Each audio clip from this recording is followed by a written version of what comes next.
वाहिगुरु जी का खालसा, वाहिगुरु जी की फतेह, वाहिगुरु जी का खालसा, वाहिगुरु जी की फतेह। आज फिर से स्वागत है हमारे इस विचार चर्चा में। जी। आज हम 28 अगस्त 2025 के श्री दरबार साहिब अमृतसर से प्राप्त अमृत वेले के हुक्मनामे पर बात कर रहे हैं। हाँ जी, और ये पवित्र बानी अंग 766 पर सुशोभित है। बिल्कुल, सूही महला 1 में। और जैसा कि आपने कहा, इसका भाव ही है मन को प्रभु के रंग में रंगना। जी, कैसे मन परमात्मा के गुणों में, उसके प्रेम में रंगे, इसी पर गुरु नानक देव जी रोशनी डाल रहे हैं। तो चलिए कोशिश करते हैं इसे समझने की कि ये हमारे रोजमर्रा के जीवन के लिए क्या मायने रखता है। बिल्कुल, ये सिर्फ पढ़ने सुनने की बात नहीं, बल्कि इसे जीने की राह दिखाता है। हुक्मनामा हमें बताता है कि कैसे परमात्मा के गुण हमें प्यारे लगने लगते हैं। हुक्मनामे की शुरुआत ही बड़ी खूबसूरत है। मेरा मन प्रभु के गुणों में रंग गया है, और अब वही एक प्रभु प्यारा लगता है। जी। फिर वो सीढ़ी वाली बात कि परमात्मा के गुण गाना गुरु की दी हुई एक सीढ़ी है। हाँ, और इस सीढ़ी से हम उस तक पहुंच सकते हैं जो सदा स्थिर है, अविनाशी है। पर ये गुण गाना, क्या ये सिर्फ कीर्तन है या इसका कोई और गहरा मतलब है? देखिए, यहाँ सिर्फ शाब्दिक गायन की बात नहीं हो रही। ये जो सीढ़ी है ना, हाँ। ये असल में है परमात्मा के गुणों को जानना, समझना और सबसे जरूरी उन्हें अपने जीवन में उतारना। जैसे सच बोलना, संतोष रखना, दया भाव रखना, निडर रहना। जब हम इन गुणों को अपनाते हैं, तब हम असल में इस सीढ़ी पर चढ़ रहे होते हैं। अच्छा, तो ये जीने की बात है। और ये सीढ़ी हमें कहाँ ले जाती है?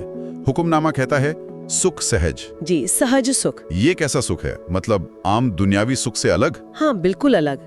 दुनियावी सुख तो आते जाते रहते हैं, कभी खुशी कभी गम। पर ये सहज सुख, ये अंदर से आता है। अंदर से? हाँ, ये स्थायी है, टिकाऊ आनंद।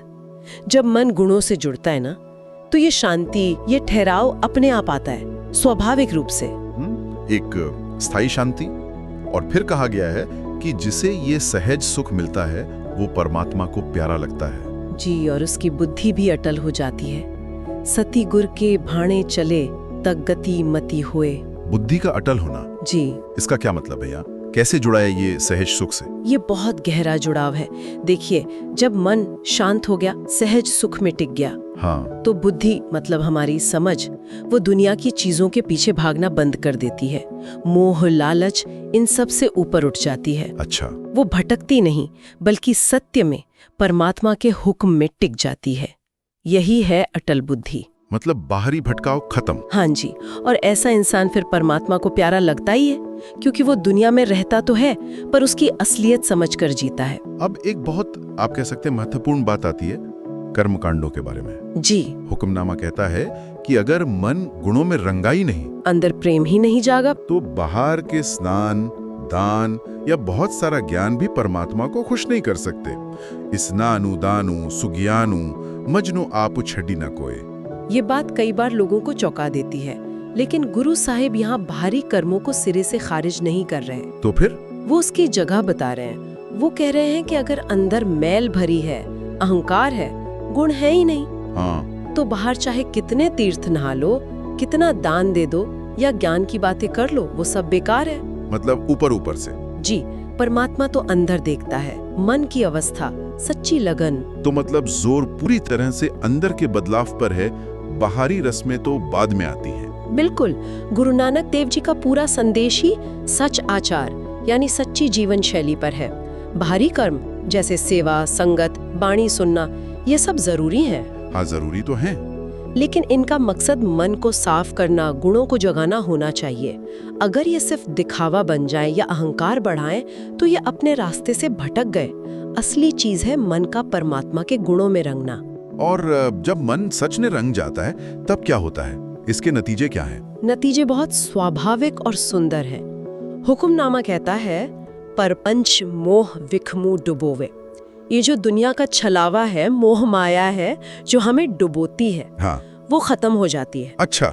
और फिर कपट यानी धोखा फरेब, सारे विकार, दुख, क्लेश, झूठ, ठगी, ये सब अपने आप मिट जाते हैं।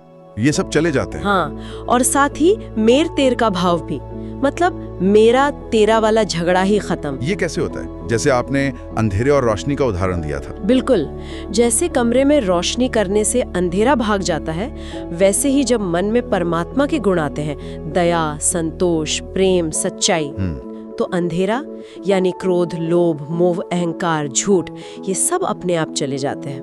मन निर्मल हो जाता है, साफ हो जाता है। जी, पवित्र।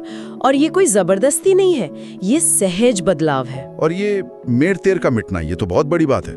आजकल तो सब मेरा मेरा करते हैं। सही बात है, पर जब ये समझ आ जाता है कि सब में वही एक परमात्मा है, हम सब उसी एक नूर के हिस्से हैं, हाँ। तो फिर मैं और तू का भेद रहता ही नहीं। स्वार्थ की दीवारें गिर जाती हैं, फिर इंसान सबकी भले में अपना भला देखता है। ठगी कपट की जरूरत ही नहीं पड़ती।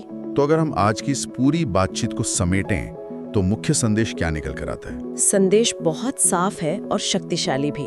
हमारी असली आध्यात्मिक यात्रा बाहरी कर्मों में नहीं, बल्कि अपने मन को परमात्मा के गुणों से रंगने में है। इन गुणों को जानना, सोचना और जीवन में उतारना, यही गुरु की दी हुई असली सीढ़ी है। और इसी से वो सहज सुख मिलता है। जी, वही सच्चा टिकाऊ आनंद।